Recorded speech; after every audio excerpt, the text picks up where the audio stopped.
And we are back with another episode of the Hockey Princess podcast. I am your host, the Hockey Princess. We've got Crusty Old Guy. Just as a reminder, friends, make sure to hit that like and subscribe on either Spotify, Apple Podcasts, Amazon Music, YouTube, however you watch or listen to us ramble on a weekly basis. If you're going to a game this season, highly recommend Su Taqueria El Rey del Taco over on Ogden, just a couple of blocks away from the United Center. And if you are going to a game this year, please wait for the whistle. Do not get up all the pucks in play. The bathroom will be there, the beer will be there, and the bad food will still be there. Christy, let's get into it. Yeah, that all went to hell last game, so if you could please wait for whistle, that'd be great. I think we can't be beggars and choosers. You got to win.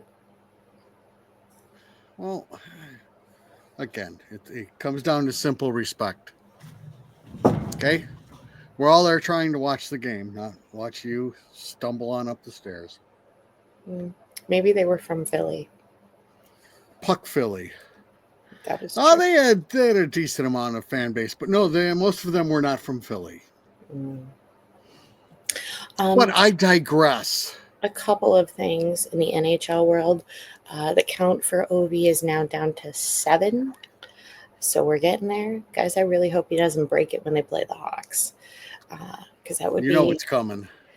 Yeah, I know. That's when he's scheduled to. It would just be nice to not. And speaking of the Washington Capitals, they signed Jacob Chikrin to a monster contract today for a lot of years and for a lot of money. I don't necessarily think that the Washington Capitals really care about this affecting it long term because they just want him locked down. It's for 8 years. I think for the first 4 they're fine, and I really don't think past that point they really care what their salary cap or position looks like in 4 years. No, it was a pretty good signing, and is he a good defenseman? Sure. Is he that good? Probably not. But they're in it to win it the next couple of years also. So I still don't know how they're doing it. It's a lot of smoke and mirrors, man. It's a lot of weird stuff. For McDavid and Draisaitl are still currently out for the Edmonton Oilers, and I quote, "It's gonna be a while," is what NHL.com tells me. So who knows what that means? That means playoffs, probably. It would be great if they weren't, but probably for playoffs. Jason Dickinson's also out for the rest of the season with Chicago due to a wrist injury. Super bummer. I like him. I know a lot of people were very overly critical about his performance when he came back from injury. Maybe Jason Dickinson is the new fall guy with Chicago media. Who knows? My money is still on Connor Murphy. That is all that I have. Well, we can talk about the Dick later, but there's no need for him to be a fall guy or anything. I just had something else that happened. Did we ever say that Norris is out? Not Chuck Norris. Norris, who used to be on Ottawa, who is now got traded to Buffalo and basically was made available because he's injury prone and then got injured again. Love that. And I wanted to say something else, but I already forgot it. That's a big swing and a miss. I'm sorry. Yeah. I'm letting the show down as usual. It's all right. We can jump to prospects. And if you think of it, I will just blurt it out. Yes. Probably. Yeah. I'm aware. All right, guys. So we've got Frozen 4 brackets have come out, which means I understand college hockey playoffs slightly more than I did last week. You mean this bracket right here? Yeah. Yeah, that bracket. See, I did some homework. I got the whole. I even printed it out. Oh wow. I'm too poor for a printer. Here we go. Poor schmore. Get prepared. Our intern better be able to print next year. That's all I gotta say. So right now we've got Boston College versus Bentley, Providence versus Denver, Western Michigan versus Minnesota State, Minnesota versus UMass, Maine versus Penn State, UConn versus Quinnipiac, Michigan State versus Cornell, and Boston University for Ohio State or versus Ohio State. The teams that we will care about are Providence, which has John Mustard, which I was incorrect last week. I thought they got knocked out, but I don't understand how bids work, so they're back in. So you got Providence College with Mustard, Kelly, and Harding, Denver with Thompson. Let's see, Minnesota, obviously you have Moore and Renzel. And Boston University, you have Ryan Green. And that is it in terms of collegiate prospects. We do have a couple of prospect reports from guys this past weekend. University of North Dakota fell to Western Michigan University, and they did not have a bid, so Sasha is done for the year. They are getting a new head coach as well for University of North Dakota, but he did rack up the only 2 goals in that game versus Western Michigan. So 2 goals for Sasha for the final weekend. See, for Aiden Thompson for Denver, you got 1 goal and 1 assist. They did lose the NCHC championship to Western Michigan. However, they did have a bid into Frozen Four. And they, like I said, they will play Providence on the 28th. Let's see. Do you have any thoughts and feelings on the college kids before I jump into the CHL? There's not a lot of teams from Florida on this list here. There's no teams from Florida. There's not a lot of teams from the South on this list. There's not a lot of teams from the West either. Just saying. That was all. Yeah. A lot of kids from Boston, Minnesota. That'll work out well. All right, getting into the CHL. For this weekend, we've got 1 goal and 2 assists for Jack Pridham out of Kitchener Rangers, 1 goal and 3 assists for Martin Misiak out of Erie Otters, 1 goal and 1 assist for AJ Spellacy out of Windsor Spitfires, 1 goal from Merrick Vanaker, and 2 assists for Nick Lardis. Only 2 assists this weekend because he only played Saturday. He was out for Sunday's game. Unsure why, maybe illness, who knows. None of my business to be in an 18 and 19-year-old kid's personal life on why he was out for a game. No, that could be really gross. Yeah, that's just weird. And the playoff brackets for the CHL have come out as well. Like I said last week, all of our prospects are in the OHL, which is the Ontario Hockey League, and all of them are going into the postseason as of right now. So we've got Brantford versus North Bay, which is going to be Brantford, your Merrick Vanaker, and your Nick Lardis. Sudbury versus Kingston. Sudbury is Alex Ferrand. And Windsor versus the Sioux Greyhounds. Windsor has AJ Spellacy. Kitchener Rangers versus Flint Firebirds. Flint is not Flint. Kitchener is Jack Pridham. You've got the Erie Otters versus the Saginaw Spirit. Erie Otters does have Martin Misiak. However, I will also say for those that care about the draft as early as this, like I do, with Erie Otters, I would highly recommend up that first matchup between Erie and Saginaw because, yes, you have Misiak on Erie, but you also have Schaefer, who is potentially projected to go number 1 in the draft, as well as Malcolm Spence, who could potentially be around the time where the Blackhawks have the second first round pick from the Toronto trade a couple of years ago. He's floating around that range as of right now.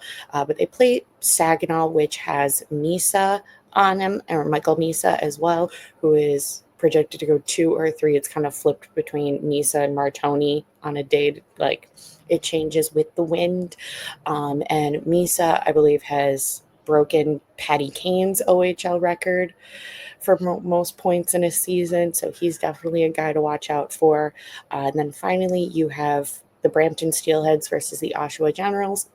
Nobody from the Blackhawks pool is in that matchup. However, the Brampton Steelheads have Porter Martoni, who is, like I said, right now it's Schaefer and then kind of a flip-flop between Michael Misa and Porter Martoni. Misa is a centerman. Martoni is a winger. Both of them, I believe Martoni's about 6 foot and Misa's got a couple more inches on him. So should be interesting. You're selling me. Does that mean I should be watching that? I don't know. You have my login anyway. Oh, holy cow. Something just popped up here. Oh, okay. It unpopped. Sorry about that. I don't need to watch it. I should be watching it because you kind of had me wanting to watch it. I highly recommend it. I will say for anybody that is interested in watching, the CHL is highly accessible to watch. You're able to get a day package as well as a playoff package. The playoff package is for every round, but you're able to watch all games within that league. For the day pass, you have 24 hours from the time of purchase to watch as many games as you want, either ones for that night or just in previous ones, or the playoff package. You can watch any of the games in the first round. You do have to like re-up as the rounds go on. But so just really pop a bunch of Adderall and you could watch 24 hours straight. Is that what you're telling me to do? Yeah. No. Okay, I have a question. Mm-hmm. Out of those people that you talked about, which ones? I talked about a lot. Well, you talked about basically the top 5, right? And then a couple other players. Are they all projected to make it to the next round? In terms of, are they expected to win their opening round matchup? Sorry to cough into you. Brantford, I would say yes, with Lardis and Vanaker. I wouldn't be surprised if Windsor also makes it past the first round. They're playing the Sioux Greyhound. As much as I do love AJ Spellesley, like we talked about a little bit last week, the Windsor Spitfires are excellent because of the baby Protus kid and Green Tree. So I would assume they make it to the next round. Unsure about Sudbury, because Sudbury's been a little hot and cold this year. Kitchener definitely makes it to the second round. And Erie, I doubt it, to be honest, with Saginaw having it. Okay, who does Erie have? Missiak and the Schaefer kid. That's projected to go number 1. Right, and they're projected to lose in the first round. I wouldn't be surprised. Okay. All right. I'm trying to find out if I should be watching any of this, and you're telling me that first round series, one of those top players is going to be out in the second round. So I need to either rely on you and my other sources or watch it. Yeah, either the projected number 1 overall pick or the projected possible number 2 or number 3 overall pick will be out in the first round. I don't like to go by what other people tell me. And that includes you, Hockey Princess. But, I've got other people who will be watching this, but I found out at times we don't see the same game. And I also stated that I wouldn't be sucked into this whole junior thing again this year. But you've whetted my appetite a little bit there, Hockey Princess. Get sucked into the junior game. We'll see. Crusty old guy is unsure of what he'll do. It's fun. Put it that way. I know it's fun. I like watching it. I just, as I've stated before, I think I'm going to be heavy into the NHL. That's fair. I can't take another 5 years of promise, and it's a little much for. I've dipped my toe in that pool already a couple times, and I'm still waiting to see. That is true. Chris, you got anything else on the kids? On the kids. Any questions? Krusty had a lot of questions. Krusty's mind has gone blank. He's worried about his fire, which is raging nicely right now. Oh, this is beautiful.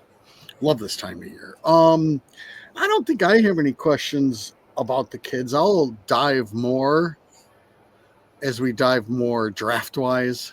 I probably should watch at least a couple games.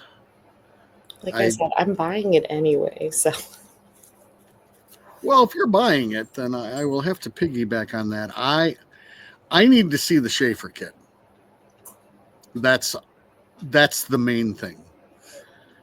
I know the Misa and the Martone. I know what they are, but the Schaefer kid's supposed to be the second coming of Makar, and I need to see that. And what that means to me is this is an offensive defenseman that can play some defense. I need to see that. I don't see that a lot. I see offensive defensemen, but I don't see a lot that can play the kind of defense that Kyle Makar can play also. So that's about all I got on that. Excellent. You know, our kids are our kids. You know, they might not. Hey! We don't know. We're just waiting for them to get here. Everything's going to be fine. Jumping to Rockford, we have a couple of games. They were up in Michigan. We got a Friday night game and a Saturday night game. Friday night game was super aggressive. They won 4-1. You got an excellent game by the AA. Excellent game by Comesso. It was just solid 60 minutes for them. They were very locked in this weekend in general. And then Saturday, I got to go to Michigan. Guys, you're bragging about that? Yeah. I got to watch Sam Savoie. You best believe I'm bragging about it. Which also, this will come out on Thursday, but we're recording on Tuesday. And today is the most theatrical man in Rockford's 21st birthday. So, happy birthday, Savoie. We're big fans. So he can finally drink. Exactly. Okay. Saturday's game, I was able to go up to in Grand Rapids at the Van Andel Arena. Facility is really nice, I will say. It's huge. It's similar to Rockford, where it's kind of like a U with the seating, and they don't have seating behind one of the goalie nets. Definitely bigger than Rockford, but smaller than the Allstate, I will say. But very great. Guys, they have a hot dog cannon. Whoa. Their like mascot, the Griffey or whatever, the bird, was like skating around with this big cannon gun thing. Like how, you know, most hockey games, they like shoot out t-shirts or whatever. No, he was shooting out hot dogs. Oh, you gotta like that. It was fantastic. Ice Hawks win 2-1. Comesso was dialed in. He let one goal in, but it wasn't even necessarily on him. The Griffins guy was like right in front of him, and then kind of just jumped up, and the puck went underneath the other player's feet. So it wasn't a super bad thing on him. You've got guys, Sam Savoie. Rockford is now the Sam Savoie show. I can't say that enough. It was fantastic. Kid got a goal. Shorthanded goal. Skates from one end to the other, through everybody, scores, and then, you know, talks back to the crowd in his usual fashion. It was fantastic. Absolutely fantastic. He was on the top line for Saturday night. Was double shifting quite a bit, I would say, for the first 30 minutes, and then wasn't double shifting as much for the second half. And then your third and fourth line really didn't play a ton for the first 30 minutes, and then played more in the second half. Also an excellent goal by Paul Ludwinski during that game. The Ratty trade, so Aku Ratty came in the Utah Hockey Club trade on the trade deadline. It makes sense. I understand why he's down in Rockford, mainly because he is fast enough, not incredibly fast, but he's fast enough to catch up with Savvy and to catch up with Gut Punch. There's definitely some, the right word. Everybody was too slow for Gut Punch and for Savvy. But the Ratty makes sense. I like Kuzman's game as well, who was traded with Isaac Phillips trade to Manitoba. I don't see him, coming up to the NHL level. However, I think he fits in nicely with this rebuild, letting the young kids come in. He doesn't have a super flashy game, but in a similar but significantly less version of Artie, where Krusty and I kind of talk about like his calmness on the ice, you do see that in Kuzman's game as well. Definitely not as much, but I do think it will it fits nicely now, and I think it will continue to fit nicely as the kids come to Rockford. And then you had Nolan Allen wanting to fight everybody and anybody. He did fight one person. He was drawing penalties out of Grand Rapids. He was taking penalties. You would think that his girlfriend broke up with him 5 minutes before game time because he was out for blood. Well, good. Nolan's going to have to play with a little bit of an edge to make time up with the big club. I need that explained to me. I need somebody to ask that question at the end of the season questionnaires for everybody. Is what was the point of him being up there for a month and not playing? I really need that answered. Phil, you're listening. That's you. You're the question guy. If you can get that question at least asked, what was the plan for that? Why was that the plan? Why did you think it was better for him to like carry everybody else's lunch bags to practice or something? I don't know what he was doing. Sorry. Can I talk about Rockford? Yeah, of course. Okay. I'm wondering now, since you do this, should I have this all the way up here too? Do I sound any better? I'm going with the deeper voice anyways. I'm going with my whole voice thing. People, chicks out there, do you like the deep voice? Sure you do. God. Okay, I'm gonna put it back because I can't smoke a cigar and hold this. All right, how does that sound back? Still okay? You sound fine. I sound fine. Okay. The only thing that I've noticed with Rockford is there was a lot of people who don't pay a ton of attention, and all of a sudden we're christening somebody to be the next savior in net. Drew Comesso has really told them all to go fuck off and die, hasn't he? Am I wrong? Well, Drew Comesso has taken the Spencer Knight trade personally, and I'm here for it. I'm pretty sure I'd like to be even dirtier. I'm pretty sure he's told everybody to suck my balls. He's been what 10-1-1 since he's come back from injury. Good for him. I like that he got some extra juice out of it. That all of a sudden, yeah, the big thing you thought was goaltending, and I'm here in Rockford doing what I'm supposed to be doing. So I am unbelievably glad for that. And we could talk about your boy, but we talk about your boy all the time on this show anyways. Yeah, because everything else is kind of depressing. So let's talk about the one entertaining guy down in Rockford. And he is entertaining. He is going to bring that whole team into a fight because he is going to piss off the opposition. He's going to piss off everybody. He is going to piss off everyone. I don't know how long he lasts in the NHL with that kind of mindset, but it's going to be fun to watch, hopefully by opening day next year. And I'm glad to see Hide and Seek and Paul is maybe starting to find some of his game. We'll see. They've got a lot of players just like that. So people are going to have to make a difference. You're going to have to, what's the word I am looking for? I do want to say with Ludwinski, like, yes, he's still on the fourth line. And it's less than ideal than what we thought in October. However, he's gelling really, really well with those guys on that line. So part of me thinks that it could be that he hasn't been incredibly impressive like we hoped.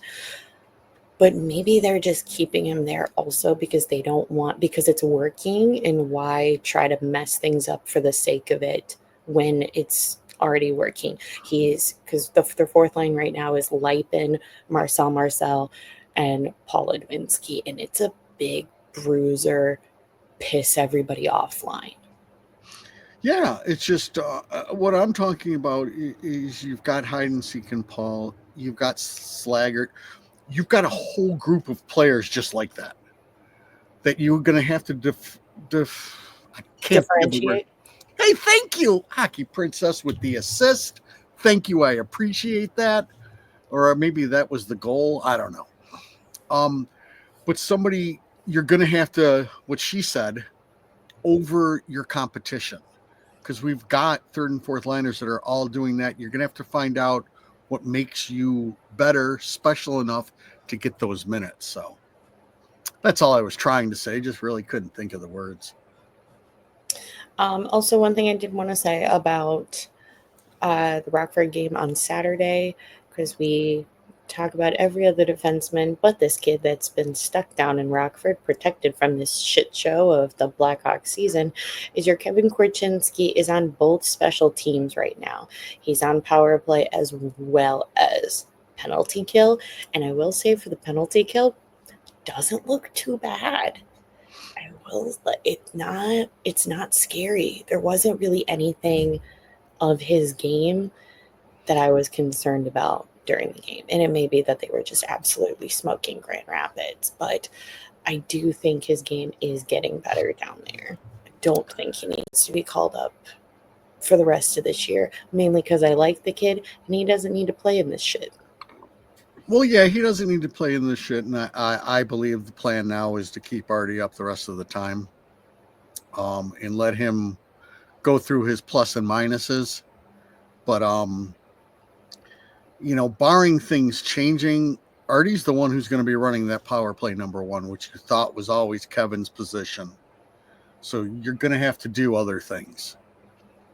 And, I've been through of what I've said about Core. I still maintain what I've said, but if he's able to make jumps in other areas, it could be huge for him. Yeah. Because his skating ability makes everything easier on your team. When you've got a defenseman that can go coast to coast, it makes a difference. So, and they'll have the other kids back down for playoff time. So we've been saying this for 3 years that maybe they make a run. Maybe they can this year. It might just be on the back of Drew. And then Drew will, Drew's been incredible. Mm-hmm. Yeah, I don't watch a lot, but that's the one takeaway that I've gotten from all of this is he's like, hey, what about me, man? I'm a top-rated goaltender also. I played in the World Juniors. So, good for him. Good for him. And I like him. I like the way he goes about business, too. Me too. Got anything else? Can't wait to see him this weekend. Guys, it's women's night in hockey, Saturday night, and they're giving out Kendall Coyne bobbleheads, which is amazing. Chicago should do that, especially because she's employed by them, but they won't because they're fun suckers. But at least Rockford's having fun.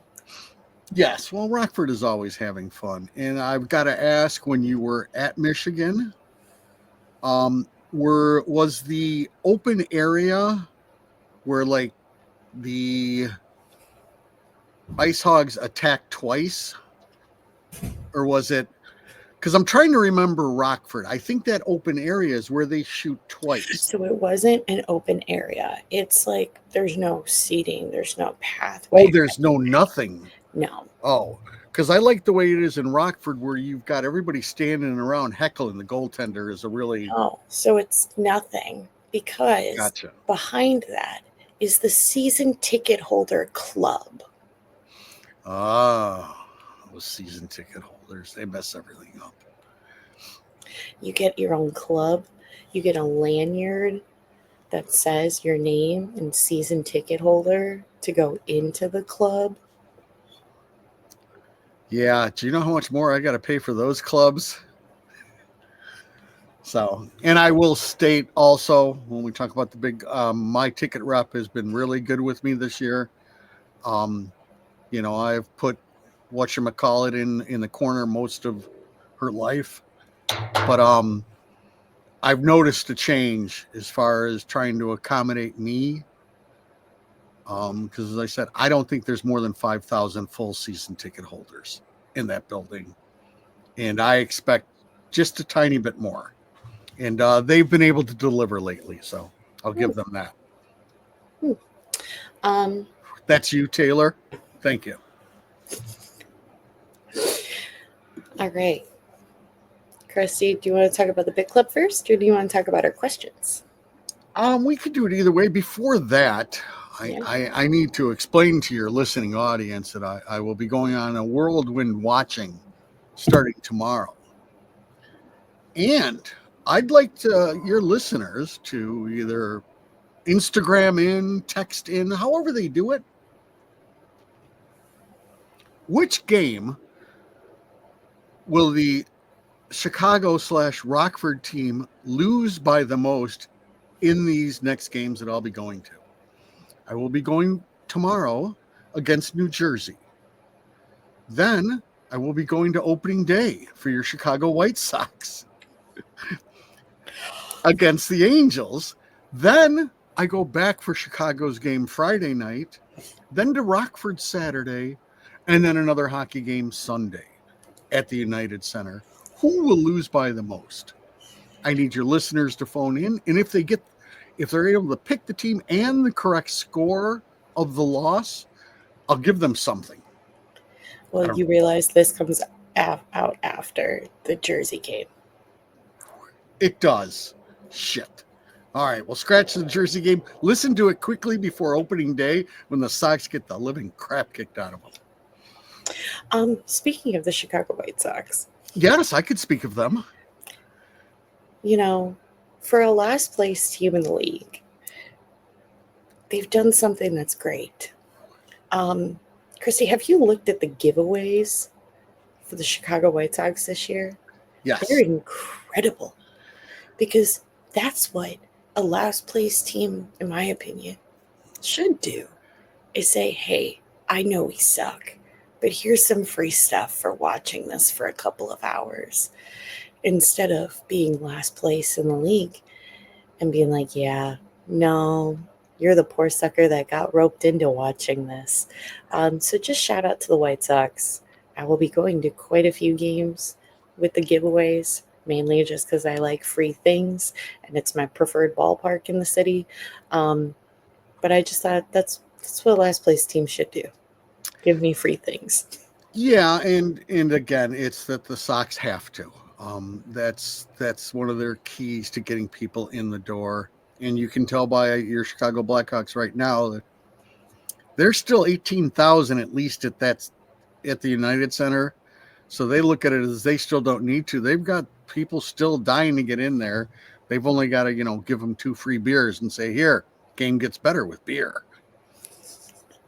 Which, of course, everything's better with beer, especially in a hockey stick. Mm-hmm. We can take it wherever you want to now. All right, we've got some more questions because we didn't get through all our questions last week. Krusty, what does it mean for someone to draw a penalty out of somebody? Well, they get some crayons, and then they color, and they draw, and then it says penalty. What it means for somebody to draw a penalty is usually you consider that with a player who is constantly attacking. So any player who constantly attack ends up drawing a lot of penalties because they're always attacking. And that way, teams who, if you're caught flat-footed or if you're run down in your own zone for a while, you end up taking those penalties that we talked about before, your stick work, your chargings, your hooking, your tripping, because people are going to go by you. That's usually in the league what they talk about. There are certain players that just the style that they play is conducive to getting penalties called against them. Frank Nazar comes to mind just with his speed and the way he attacks. He gets a lot of penalties called against him because of that. That's usually what you say. In the hockey world now, they've got stats on everything, and they've got these projections on everything, which makes no sense. The last one I saw posted was about defensemen and expected goals, blah, blah, blah. And I just had to comment, this whole thing is bullshit because they had the top 10 players from the Chicago Blackhawks since like the 80s. And in not one of the top 10 was a Duncan Keith. That tells you right now that your system is slightly flawed. Okay? Good grief, watch the game. You can't get too caught up in all this stuff. But that's basically, it's somebody who attacks more. Again, as you hear in every ball game, going to the middle of the ice. Nobody wants people to go to the middle of the ice. So they'll do some illegal things to keep you from going to the middle of the ice. So that's kind of what they're talking about. And there's players in the league like your Kucherovs who, deke one way and cut the other way, and that guy's flat-footed, and he doesn't want to give him that complete path past him, so he's going to try to slow him up a little bit. Sometimes he's going to get whistled for it. That makes sense? Definitely. Second question. Mm-hmm. What warrants a penalty shot versus just like a trip or a hook in front of the net? Nothing. Basically, I didn't have time to look it up on my nice little rule book thing, and we're not going to go through the trouble of me trying to scroll through it. But basically, the penalty shot only comes into play is if and when the player has a direct path to the goaltender and somebody is coming from behind and either trips, slashes, or does something like that. It's a breakaway, basically. And somebody's coming back and doing something like that they award a penalty shot. So if it's just two players mucking it up in front of the net, it's not that way. He needs to be in front on a clear-cut breakaway. And then somebody's going to come from behind him and do an illegal thing. Then it's the ref's decision on whether he should or shouldn't. And we could go back to one of your questions last week. And I don't know if you saw the Islanders game, but we were talking about goaltending interference and what the hell it is. That was a perfect example. Patrick Waugh went nuts, and I'm not a Patrick Roy fan, but I thought he had every reason to. I don't know what the heck they're looking for. I have no idea, but that one was pretty egregious. That was not goaltender interference, and it ended up costing them a point.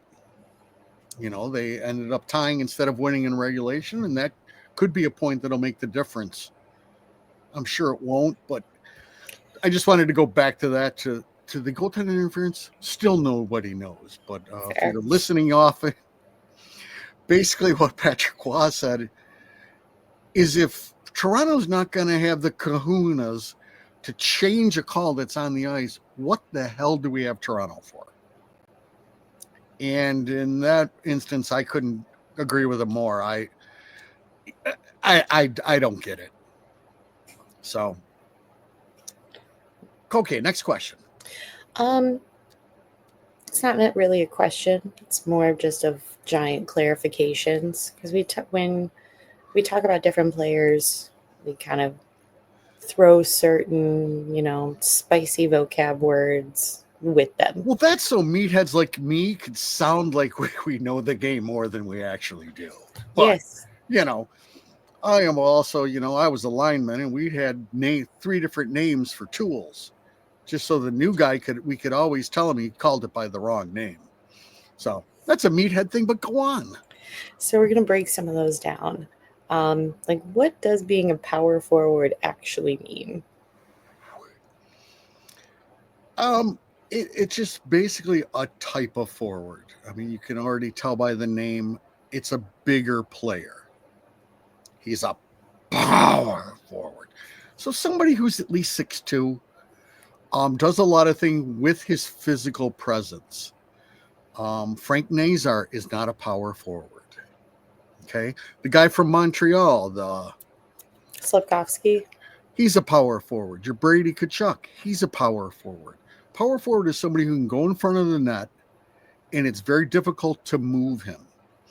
Also, your great power forwards are very good with puck possession. Say like a Marian Hossa, who you couldn't get him off the puck.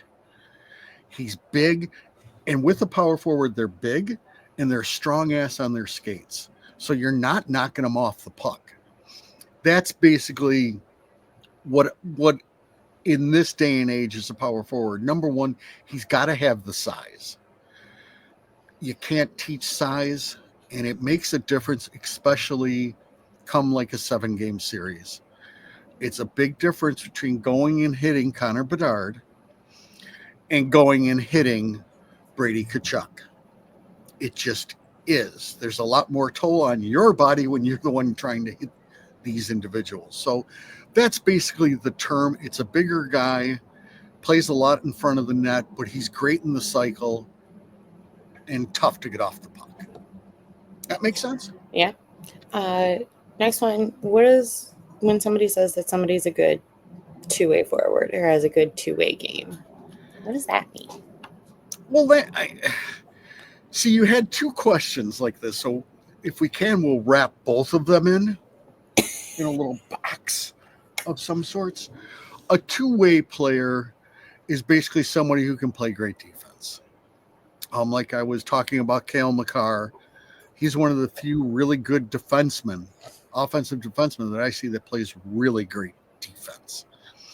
Heiskanen also has learned how to play really good defense. A two-way player is somebody who plays extremely good defensively. And he's an offensive talent. You're Jonathan Taves. You're Marian Hossa. We're both unbelievable two-way players. That brings us to the whole 200-foot game. That was going to be my next. I know. That's kind of tied in together. If we could ever get on this show, somebody who knows the game a lot more than me, which there are a ton of people that have played a lot of hockey and know the difference, it was more prevalent earlier when your centerman, every position, you had a certain thing that you were supposed to do. Now, what I'm told is it's more broken down into coaching that you're either F1, F2, or F3. Depending on where you are in the ice, you have to read that and then do the F1's assignment, the F2's assignment. So the 200-foot game is a little different because sometimes they're not supposed to be the one attacking, so they're not supposed to play the whole 200-foot game. What we lack in the big club is, for me, for the 200-foot game, is your forwards coming back and helping out your defensemen. That's part of it. But the two-way in the 200-foot game basically walk hand in hand. That means you muck it up down in your own end, and you also attack down in the other end. But the 200-foot game, it depends on situation. Luke explained it really well when there was all this discussion whether Connor was going to be a center or not. And he basically said, in today's game, the way we coach it, it just doesn't matter as much as it used to. Because there's different assignments depending on where they're on the ice at that given shift. Where before it didn't make any difference. If you were the F1, you had to get up there. Whether you were back for some reason or not, you needed to be attacking. Where now it's more of a read from all three forwards of what you're going to be, if that makes any sense to your listeners. Okay. There's players that just aren't designed to be great two-way players or 200-feet players. I don't need Jack Hughes mucking it up all over the place. I need him. He's an attacker. He's a creative, really creative guy with the puck. Patrick Kane, I don't need him mucking it up over here. I need him attacking on the offensive own. So players like that aren't ever going to be considered that way because that's the guy I want cheating a little bit. Because the guy I want cheating is the guy I know when he cheats and we're able to get him the puck, he finishes. And as long as he does that, I don't need Patrick Kane playing a 200-foot game because I know if I break him, odds are pretty good he's burying the puck. So I'm okay that he's not playing a 200-foot game. So in the two-way players, that it all comes down to, are you playing defense? Basically, Connor's getting the big knock of not X, Y, and Z. Most of that with Connor is, one, he's still not a huge forward. And number two, he's 19. He's just not filled out. He lacks the physical tools, which everybody lacks at that age. Right. So I don't know if that made any sense. No, definitely made sense. That's all the questions we have for today. That's it. Yeah. Christy, you want to talk about Big Club? Did we have games this week? We had a win. What games did we have this week?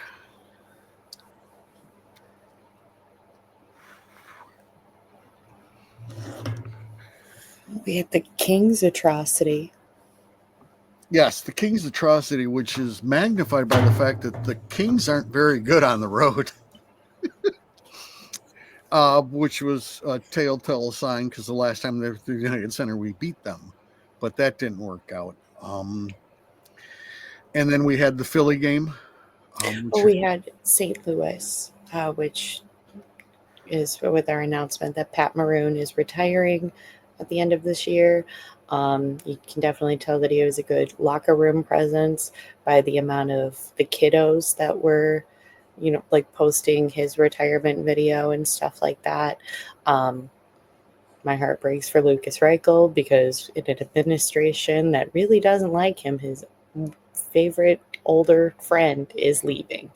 So he is retiring. St. Louis Blues did a nice tribute to him during that game. It was pretty last minute in terms of notice, but I imagine Maroon wanted to announce that there, being that he's from there, and he had a nice last game in St. Louis.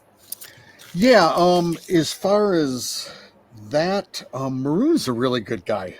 Me and you have talked about him and joked occasionally.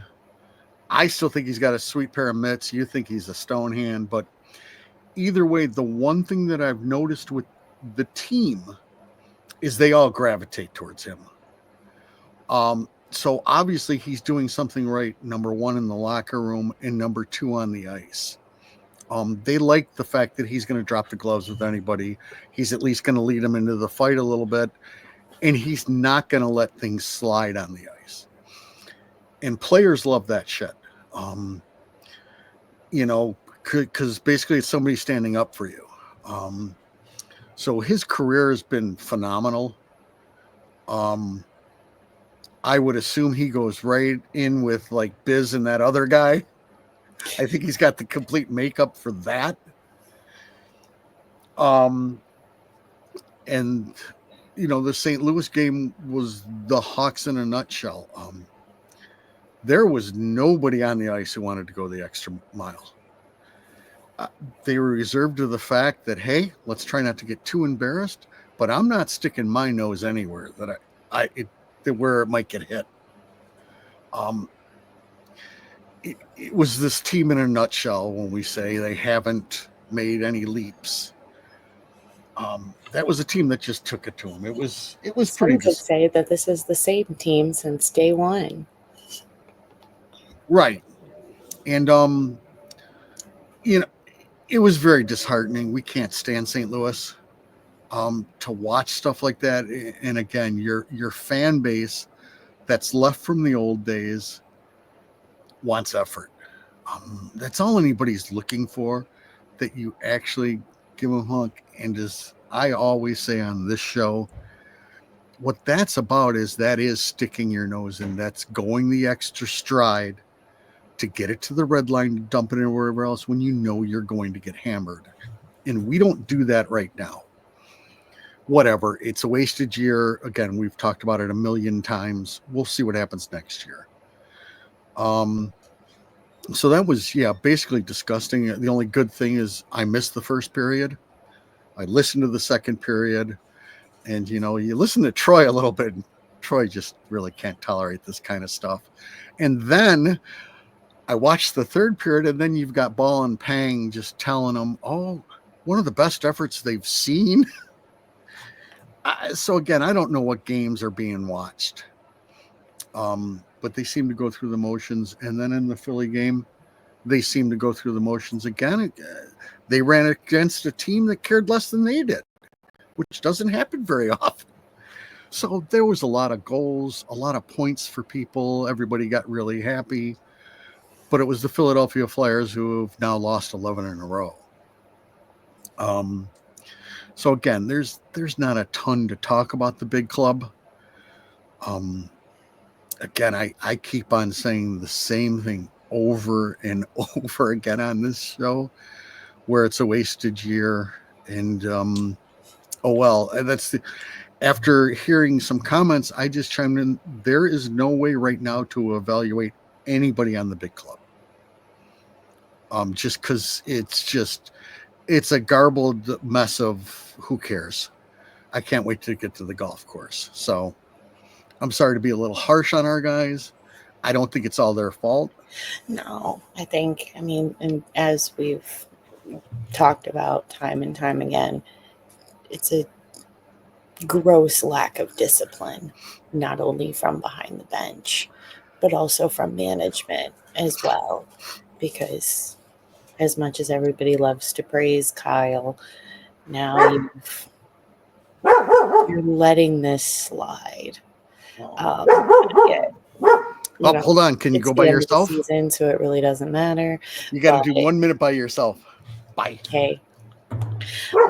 But yeah, as much as we are harsh about the kids, I don't think it's on them whatsoever. Like I said, I think it's a lack of discipline from behind the bench. Hopefully that will be changed in the off season with some new coaching in Chicago as well as Rockford. I'm terribly sorry about that. That's totally fine. Just talking about lack of discipline. Yeah, so we'll see where that goes next year.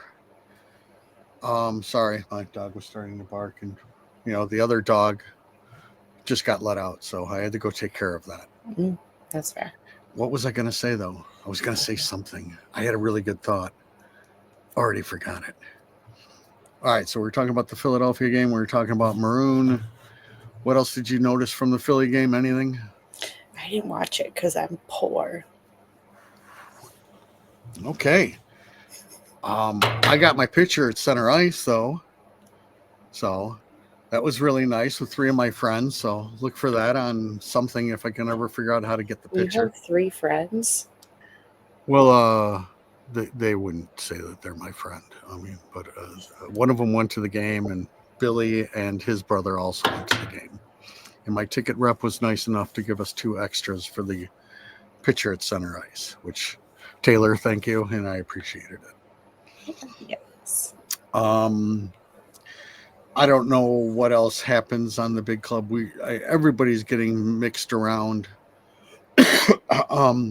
I'm enjoying watching Artie, that's for sure.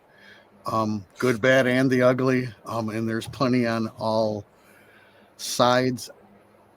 They're going to need to make a decision what they want him to do. Because if they want him to play the style that he's capable of, those 3 forwards better be very aware that kid is going to jump up anytime he can. And, it happened once with Bedard, and it's happened with other people. And it's nobody's fault. It's not Connor's fault. It's not Artie's fault.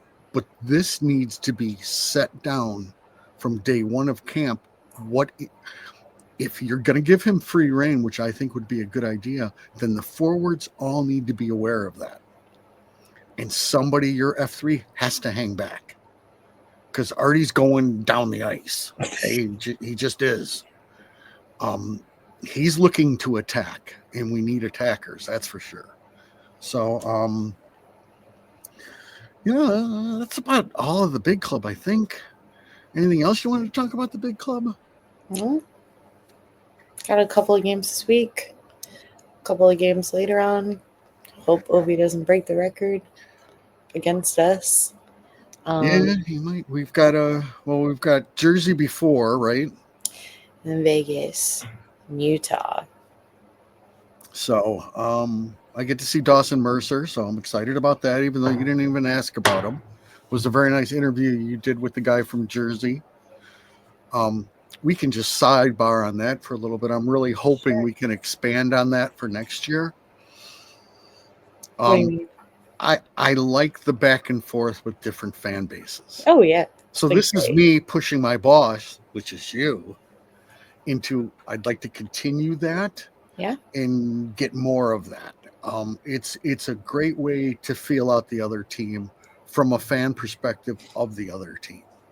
And I thought he had a lot of really good things to say. So No, definitely. Um, yeah, I like our Monday previews, and I love making hockey friends. yes, that's the big thing for me. I like friends in this game. I'm hoping we get to a point where we are good and we could have somebody on from St. Louis and really get into some trash back and forth a little bit and also find out about their team. It's just it's difficult right now. My hats off to other podcasters who have to try to make something out of this on a daily basis. Has got to be some extremely rough sauce. So I know we're not supposed to talk about other people, but it's No, all a that's hockey. fair. I was checking the Rockford score because they're playing Chicago right now, and we have a Jackson Cates hat trick. Wow. Okay. Why not? Points are points. They're tied 4-4 right now. Right, but we don't need a lot of Rockford points. You know what's going to happen. Mark Eaton's going to be your new friggin' coach. And we don't No, need that. no. I want Todd Nelson. Throughout the Okay. entire Los Angeles Kings game, I kept making the joke that we were dead from the butthole. Hello. Well, that's what he said after one game when Hershey lost 5-0. Yeah, we were dead from the butthole. I saw that interview and I said, I need that man to be our head coach. I just need somebody like that. I need structure. I need all these kids to know what their role is and what they're supposed to be doing on the ice. And the one thing that I would really like is every time there's a blind backhanded pass, the guy comes completely off the ice, goes into the tunnel, does 10 push-ups, and then comes back onto the bench. Hell yeah. I need a strict punishment to get that weeded out within the first 10 games next year. But that crap has to stop. There's nothing more lazy that you're not even looking where people are at. You're guessing, and you just behind the back throw it to nowhere. I'm sick and tired of that one. So whoever can do that, and it doesn't have to be push-ups, just something. Yeah. So I want them to realize before they leave that shift that they have made a huge mistake, and it won't be tolerated. And then that comes with discipline. However that means, you skip a shift, whatever else, but give them some reason not to do it. Right now, it's Biz wasn't wrong. It's pond hockey everywhere. And I don't know if I said it on the last show, but I really did enjoy their talk with Dale. Oh, we haven't talked about the Dale interview. What were your thoughts? I really enjoyed it. Dale is a really well-traveled man, who's put together 2 cup teams. His hands aren't all over the Florida team as they were our team, but they're still all over that Florida team. They don't win without the Bob. And he caught a lot of crap for that. And, it really came across. His love for the Dave Bolin was very apparent. He did mention the infamous offer sheet, that what happened. I don't know if it's something we need to rehash on this show for your listeners. If anybody wants, We can rehash slightly, and we'll get into it later. I figure kind of during the off season when we don't have a ton to talk about, we can go back and kind of break down recent-ish Blackhawk lore. Yes, but he came out, and this was the first time I've ever heard it completely and stated. I was quarantined. I was sick. I talked to him 3 times and said, "Is this handled?" He was told yes. That Dale came out and stated in the show. So that whole no offer sheet, Dale basically, it's the first time I've ever heard an interview where he comes out and says, "I was the fall guy. I understand the buck stops with me and I fell on the sword. But I had talked to people 3 different times, and the person he's talking to is Stan. And he was told it was taken care of." And as Dale said in the interview, lucky for him, he had a very good repertoire with all of the agents for these players. So Versteeg basically came back and signed the exact same contract that nobody messed him over because of it.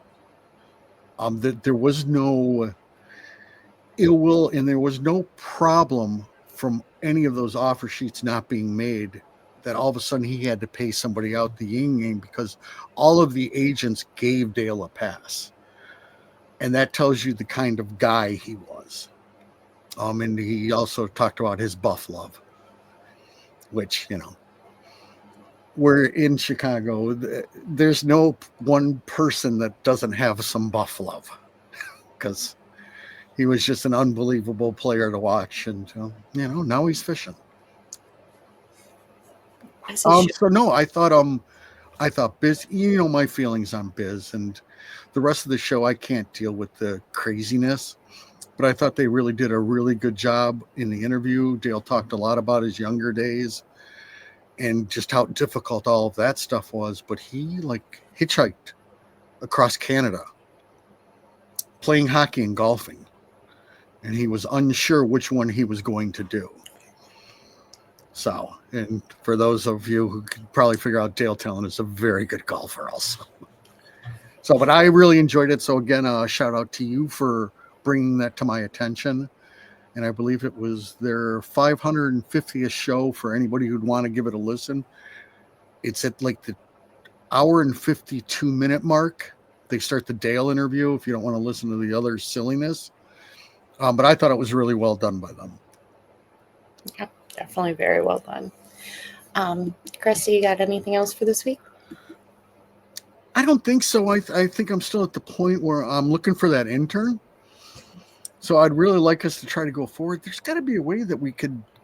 I would really enjoy an engineer being able to get this show and then add things in graphic wise or video wise. I know we're too low budget for that, but if there's any of you young interns out there at College of DuPage or something, I think you'll still get the intern credit, and you could take some of this and mold it a little bit into your own. Not a lot, because Hockey Princess ain't going to let you, do too much with her product. But, she'll let you do a little, right, Hockey Princess? Yeah. There's my selling point to all the interns that are listening. There you go. At the 1 hour mark. And on that note, make sure to hit that like and subscribe on either Spotify, Apple Podcast, Amazon Music, YouTube, however you watch or listen to us ramble on a weekly basis. If you are going to a game the remainder of this season, please wait for the whistle. Do not get up while the puck's in play, and do not try to get back to your seat while the game is in play, especially if you show up halfway through the second period and don't know where your seats are. Just wait, buddy. If you are going to a game this season, highly recommend Su Taqueria El Rey del Taco over on Ogden. Food's fantastic. Everybody there is nice, and it's only a couple of blocks away from the United Center. That is all, and we will talk to you guys next week.